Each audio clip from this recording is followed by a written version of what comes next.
On the notion of Duncan's body, I mean, my first thought in hearing the news was this is horrible and this is tragic. Then my second thought was just knowing what they do with the bodies in Africa. They burn them, and learning that they're even more contagious in the hours and days after death, correct?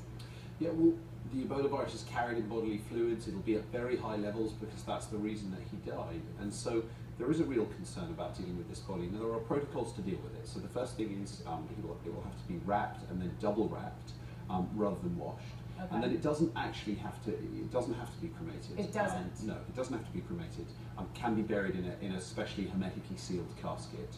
The transport issues are significant. The guy driving the transport vehicle to the mortuary will not have to be wearing protective gear, but the people dealing with the body in the mortuary will be, and clearly the mortuary have to be decontaminated afterwards.